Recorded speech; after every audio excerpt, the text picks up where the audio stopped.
Good morning. It's morning where I am, 0843.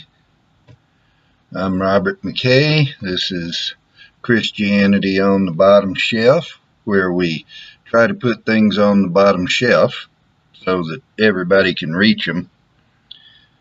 I've been unable to post videos for a while because I ran out of videos and didn't have the opportunity to make any more.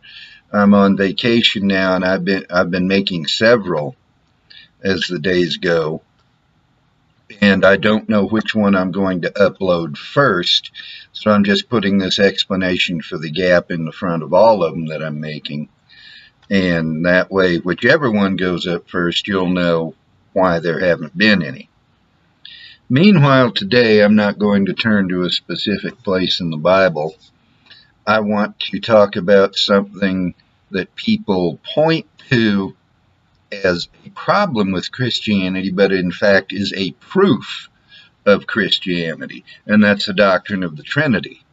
First, you need to know what that doctrine really, truly, genuinely, actually is, because you'll hear all sorts of misunderstandings, let's say. There are some people who are dishonest in presenting false information about it, but most people just don't know what it is, honestly. So the doctrine of the Trinity says, first, there is one and only one God. Period. End of discussion. Two, this one and only one God exists in three persons: the Father, the Son, and the Holy Spirit. The third point is that each one of these three persons is God, not a part of God, not a God. God. When you deal with the Father, you're dealing with God. When you deal with the Son, you're dealing with God. When you deal with the Holy Spirit, you're dealing with God.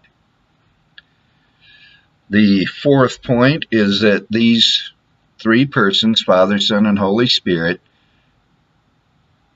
relate with each other in different ways. They're distinct from each other, so that the Father is not the Son or the Holy Spirit. The Son is not the Father or the Holy Spirit. The Holy Spirit is not the Father or the Son. Then the fifth point, these three distinct persons are still one and only one God. Can you understand how that can be? Neither can I. How God can be this way, I don't know. What I can fully understand is that he has said in the Bible that's how he is. Now, I'm not going to flip here and there and show you these things. I keep these videos short. They're basic videos. They're not designed to go into great depth. As I said, the cookie's on the bottom shelf.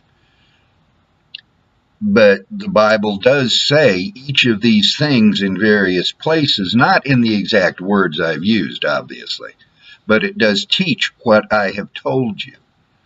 Now, I said at the beginning of the video, this is a proof for Christianity, and that's very simple.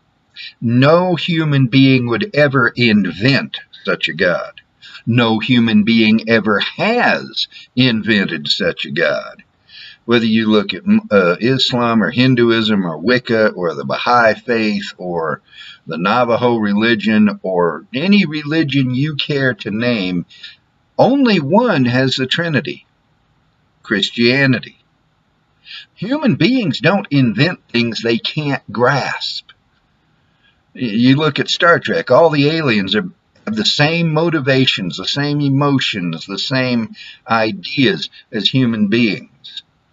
They might have a different nose, but they're human beings, because the creators and writers of the show can't imagine outside of their own minds. We can't come up with a psychology that's not ours. And very few science fiction authors have tried to do that. And the ones who've done the best, for instance, C.J. Cherryh in her Foreigner series, still don't completely go outside of human thinking. We can't stop being human. And we don't invent gods that we don't understand ourselves. Yet there's the Trinity.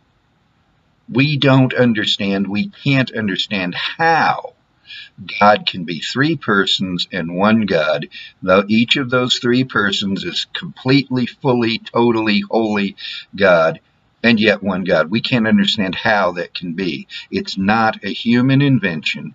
It's divine revelation. That's the God who exists, who really is, who created the universe, and who you owe obedience to.